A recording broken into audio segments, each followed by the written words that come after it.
Today on Clear Your Clutter Inside and Out, we're talking about how to declutter when you're overwhelmed. Are you wondering how to declutter when it feels like you're wading through molasses? Do you long for emotional ease by releasing some of your feeling clutter? Have you ever wondered if decluttering reduces stress? Learn how to clear clutter as we continue our month focusing on frequently asked questions. Do you control your clutter or does your clutter control you? On Clear Your Clutter Inside and Out, we'll teach you awareness as well as action steps to create change in your life. Come on, let's get started. Today's episode is inspired by frequently asked questions, and it's also inspired because I believe mental and emotional clutter is important to release. I had a lot of mental and emotional clutter, and I believe that contributed to stress, which contributed to 2 trips to the ER. Anytime I read the news these days, I'm more convinced we have a mental health crisis going on, not only in the US where I live, but all over the world. Some of the questions today are going to focus on that to help you declutter your life. And again, as I've talked, as you work in one area, it automatically affects another. But mental health is so critical today. And I also believe emotional health, we don't talk about that as much. How important it is to feel your feelings, to be in touch with your feelings, be able to express in a healthy way. I think of that 6 year old who was shot because the driver, if I understand everything correctly, and they just arrested the couple, thought that the mother had cut him off in traffic. So you get cut off in traffic and you're going to shoot someone. I don't believe they intended to kill that little boy, but you shot at a car. That tells me that that was a complete overreaction, and boy, do you have mental clutter. So for me, these kind of go hand in hand. And so these are questions that people are curious the answers to. So as with last week's episode and coming up, 3 questions answered. How do you declutter when overwhelmed? Fantastic question. I talk about being overwhelmed a lot. And many of us who have clutter are overwhelmed. And so if we're overwhelmed, we create clutter. If we have clutter, we become overwhelmed. So it's kind of that has that relationship. So how do you get out of this? First thing I'm going to tell you is if all else fails, breathe. When I first started my business doing decluttering and organization, I had worked on multiple rooms in this house, really lovely first client. And then I got to the pantry. This pantry was the biggest pantry I'd ever seen. It must have been 6, 7, 8 feet tall. Like I had to be on a step stool to reach all the way up. And it's like I had a complete brain fart. I forgot everything that I ever knew with my job, completely overwhelmed. So I just sat and took deep breaths. Hey, Julie, just sat. And so I probably took a minute, took some deep breaths, got grounded. And then I was like, okay, I know what I need to do. But I just needed that minute or two to get centered and start breathing and to decrease the feeling of overwhelm, decrease the feeling of, oh my gosh, this is Mount Olympus, Mount Everest. I can't climb it. Whenever you're overwhelmed, just breathe. Ground is another good thing that you get in your body. When you're overwhelmed and you're kind of in panic, you leave your body. That's a spiritual, emotional state. And so when you ground, you can get back into your body. Thank goodness for editing. I just had a sneezing fit there. So if you breathe, you ground, you get in your body, that is going to completely help get you calmer and being less overwhelmed. So the first thing, kind of set yourself up to get calm. Then break down into manageable steps. You know, one of the things I did when writing the book was explain how to break everything down to make it easier. Because if you're overwhelmed, it's because you probably think there are a zillion things to do. But if you write it down, and then you know what? I write itty bitty steps because I feel really accomplished when I cross something off my list. Will never go completely digital because I love the feel of pen and paper. I have my big old paper planner that I went back to because I had so much to worry about this year. So, or keep track of, let's use better words there. break everything down into manageable steps. When I did the journals, I give an extra step. And you might think, oh, I don't want to do that. And that's okay. But that's just one more step to help decrease the overwhelm. But just break it down. There are things that you can do, tasks that you can do, one a day. Really, when we break them down, it's going to take a lot less time than you normally think. Next thing you're going to want to do that will help with overwhelm is prioritize. If I went into a home and they needed everything decluttered and organized, which has happened, that's a lot. That's really overwhelming. But if you say, okay, what are your first three priorities? What are most important for you to do right now?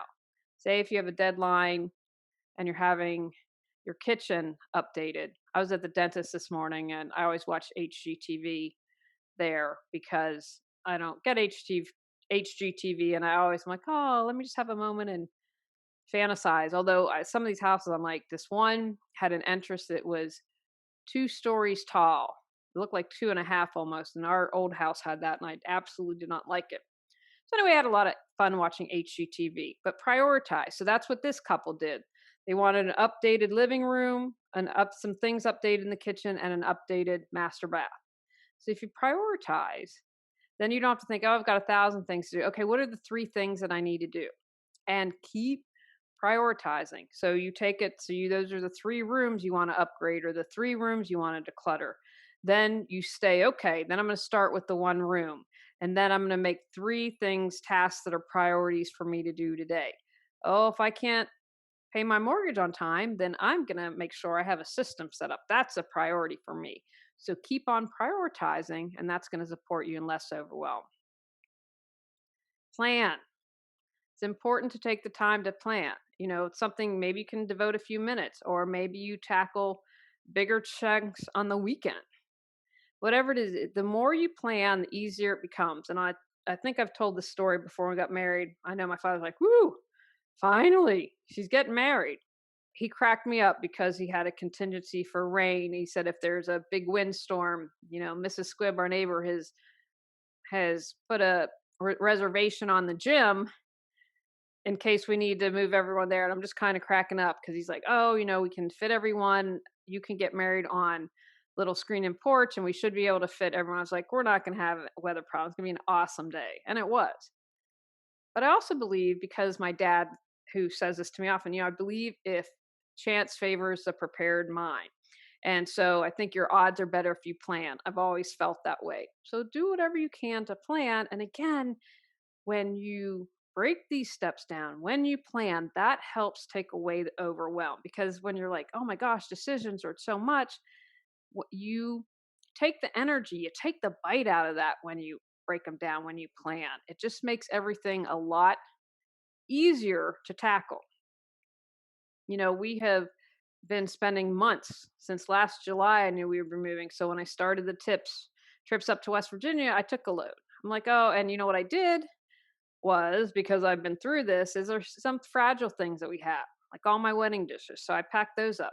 It's going to reduce my stress, and it's going to get moved and not get broken. And it's easy, and I can unload everything by myself. And so by doing that, if we hadn't had the beach last week, guys, I don't think that I could have done it. I just really my tank was empty. I needed to rest and recharge. All this planning I've been doing and having things month and planning by week has made a huge difference, because everything going on with my mom, it would otherwise be overwhelming. Take breaks. I just mentioned a moment ago, I needed to rest and recharge. I didn't do any. I set up a automatic responder on the email. I just really vegged. We did an escape room, but a really tough one. And we did pretty well. We probably needed 5 or 10 more minutes, but we were with 2 teens and the boys did a good job. I had a complete mental break when I do that. And it was amazing. So it's important to take breaks, get rest and relaxation. The thing you want to make sure is you don't get stuck there. You don't remain and break, because that can happen too. We're just like, oh, I don't need to do anymore. It's kind of like, if I took a break this week, we probably wouldn't get moved.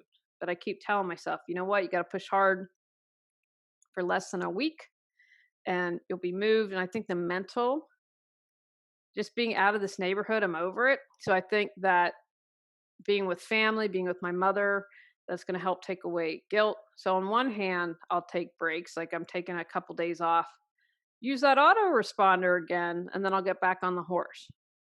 But I know, and the same with my husband. He needed a break last week.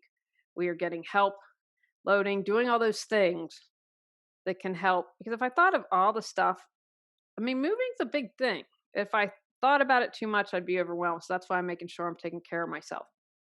Be decisive. You can get stuck in the land of indecisiveness, and that just creates overwhelm. Maybe you're like, oh, I feel like I have so many choices, I don't know what to do. What if I make the wrong choice? That was a big fear of mine. I'm like, oh my gosh, I'm going to make the wrong choice. And I've kind of let that go. I have that sign that says nothing that is for you goes by you, and I truly believe that. And if I make a mistake, which I don't like to use because it's lessons learned, then I'll course correct. But the easier to make decisions, okay, we don't want that, we'll donate it, bam. Not like, and then adding to overwhelm. So be decisive.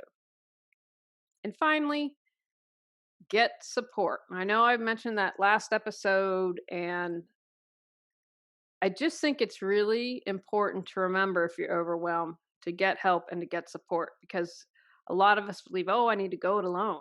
I need to do it alone. And that's not true, especially if you have the means to get support. Why not?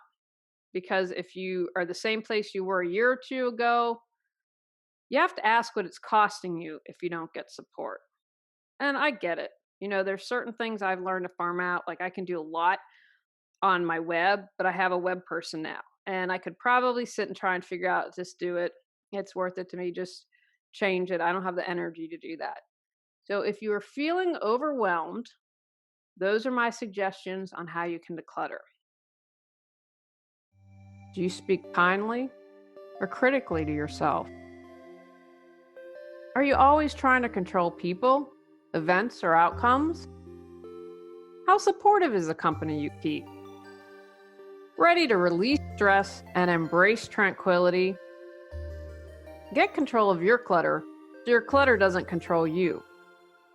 Reclaim time, money, sanity, and resources. Emotional Got Clutter 365 journal prompt supports you in clearing your emotional clutter. Free gift with purchase to support you even more in your journey to declutter your life.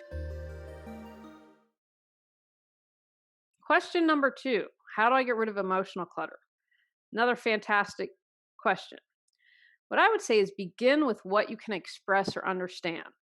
And what I mean by this is start with what you know. If you're angry about something, start there.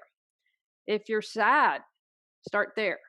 If you are bored, begin there. Sometimes we overcomplicate stuff, and our awareness, we have that starting point of awareness, and then it's the ego gets involved and try to overcomplicate it. So begin with what you can express or understand. If someone cut you off in traffic and that makes you angry, if you're sad because you're moving, express that, understand it. And that's where you start. And the more personal growth work I do, the more I work on myself, I have found that it's layers. It really is. And that a lot of the times what is actually happening, it's not really about that. It's at a deeper level. And I try to view everything through the lens is this is going to support me in healing. And I know I feel better when I heal. And that's where I try to have my focus.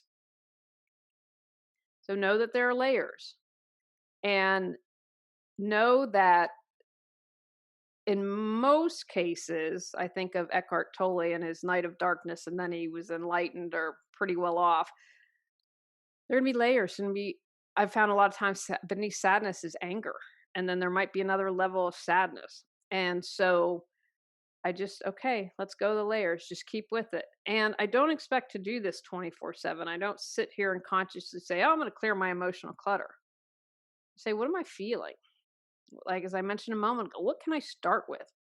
What's really bothering me? Like the new president of the HOA who came with us to court to support us during our solar panel battle is now president and has completely changed. He acted like he had never even met me, and he was dropping. I'm like, what's this? He's like, "Oh, it's, this kind of fake thing. It's a news." I'm like, "I don't want it. Take it." Now, I could have said, "You lack courage. You're two-faced. We know you complained about our garbage can, blah, blah." I didn't go there. I just said, I don't want to be done with that. So I have to express my anger. You express your anger or anything, then you can help release it. And it wasn't worth the time or effort. I've mentioned before that I feel like the neighborhood's concrete blocks. And so I'm like, I don't want to waste my energy with that. It's not my job to enlighten them. They have to figure out their own path. And so it's more important for me to just be like, take your dumb newsletter. I didn't even say dumb. I was like, I don't want this. Take your rubber band, take your newsletter. Just be done. I didn't want your energy around me. I'm almost out of here. And understand, like, okay, the deeper thing is the injustice. So just another opportunity to heal and work on releasing that sense of injustice. Acknowledge where you need to improve. Most people are unable or many times unwilling to acknowledge where they need to improve. It's kind of, I crack up when I try not to be someone that offers unsolicited advice. I have before mentioned stuff, and I try not to do it because sometimes it's not well received. And so I rarely do it. But if something we hired someone, they flaked, and I was said it's in the description the time that I needed, and you know, it was very apparent. I can't teach you to read or have reading comprehension. Well, they didn't like that, but it was the truth. I put everything up front. I wasn't trying to accepting anything, and I just was like, I'm not going to engage. This person didn't want to hear that they needed to improve by giving their word. I didn't do that to the first person that flaked, was a high school kid. And I said, look, I've got a lot going on. My mother's dying. Don't flake on me. And then I went to confirm him, and he flaked. But, again, whatever. What you put out, you get back. I didn't take the time to say anything because I thought he's not going to hear it, and I'm not going to waste my time. But don't be like that. Don't judge yourself. Just recognize what's going on and acknowledge, okay, you know what? I get angry really easily.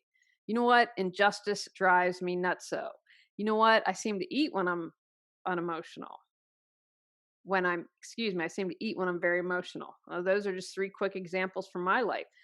But I know I have improved in those areas. So I want to acknowledge that all the work that I've done, and know I have more work to do. Accept life as it is. You know what you have control over and can change? You, and you only. But this can go a really long way. I think one of my expectations, which, to quote the great writer Annie Lamott, expectations are resentment under construction, I think is what she said. Whatever it is, it's brilliant. I think one of my failings was I expected, well, of course, everyone's going to want justice and see how we've been treated unfairly, and they won't want arbitrary and capricious and enforcement of the CCNRs. Well, yeah, they do. Because as long as they're the ones not getting in trouble because their friends are on the board. So I had to accept I can't change them. I can only change myself, and I can change my response and what I think and feel. So the more that you can kind of get into that groove, the easier it is. And you just keep on working on yourself. And the more your junk you let go, life's just easier. You're happier. You're less stressed. I'm going to talk about I'm going to do a newsletter on it, but I should do an episode on it. I'm going to talk about the whole thing in the process of finding a house because I think there's a lot of wisdom in that. So just accept where you can. Express what you're feeling. No emotion is right or wrong. You wouldn't have angry knee-jerk reactions if you regularly expressed how you felt. Again, there are a couple people we're watching Billions, which I highly recommend. Damien, what's his name? Just lost his wife, and she was in the Harry Potter series. Damien the redhead, he's from the UK, and Paul Giamatti, great, fantastic actors. They're always my favorite scenes when those two are having a battle of the ego. My point with that is sometimes your ego is just going to override or overrule everything, and you're still going to have angry reactions, even if you express what you're feeling. If you have a big egomaniac, as one example. So just take the time. I'm sad. Even just say, maybe you can't cry. You say, I'm sad. I'm disappointed. I'm hurt. When I learned communications ages ago when I worked at USC, they always talked about express how it makes you feel, not what the other person did. Like you did something that was wrong. I'm disappointed in your action. Completely changes the dynamics. People can tend to hear you more easily, but the older I get and the more work I've done, it's more important. I see the value more important for myself as opposed to the other person. So express what you're feeling. And then finally, do something. That's awareness plus action equals change. If you know you're angry all the time, begin to meditate. My father it's been really stressful with my mother, and has started to do a yoga nidra. Got my niece doing it, got my brother doing it. When we move in a week, I'm going to start it. Has made a huge difference. He doesn't get upset. And he said to me at one point, "How do you not get upset at your mother?" And she has some dementia going on, which is I had my grandmother died of Alzheimer's, so I have a little bit of that as background. And I think because she's dying, and like, how can I be angry? And it's the dementia talking. Now, some of it's her personality. Don't get me wrong, I love her dearly, but she's human like the rest of us. But that's the frame of mind I came with, which made a huge difference. So my father has found with Yoga Nidra that helps. So if you're angry all the time, meditate, talk to someone, do some journaling. Just takes time to contemplate whatever action you take, even 5 minutes a day, deep breathing. If you're like, I just can't, then start with breath, start with grounding, and then you build upon that. I refuse to believe that you don't have time, you don't have the ability. Those are excuses. You can do something if you choose, and choosing to do nothing is a choice. So take action in some way, shape, or form. That's why I always have that at the end of the episodes. And finally, question number 3: does decluttering reduce stress? Yes, yes, and yes. It's probably more now, but 80% of medical expenditures are due to stress. I ended up twice in the hospital due to stress. I still haven't gotten the first ER bill from February, which was out of state. So I'm not sure how that's going to pan out. I just paid the last little over 500. So we are square. I mean, but they billed, it's just nuts to me. They billed like $21,000 for an ER, which again, complicated problem. I don't have the brain that can figure that out. But if 80% are reduced to stress, what a motivator to declutter.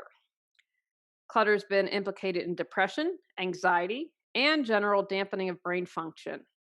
It influences your weight and cardiovascular health, and it's a factor of non-compliance with meds and exercising. I've seen all this, guys. It's the truth.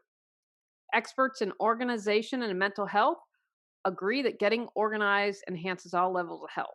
I know we're talking about decluttering, but I'll throw that in. UCLA did some research, and if you Google that, you'll be able to find out that. And they have concluded that living in a cluttered home can create a subtle, constant sense of stress. I think that's so true.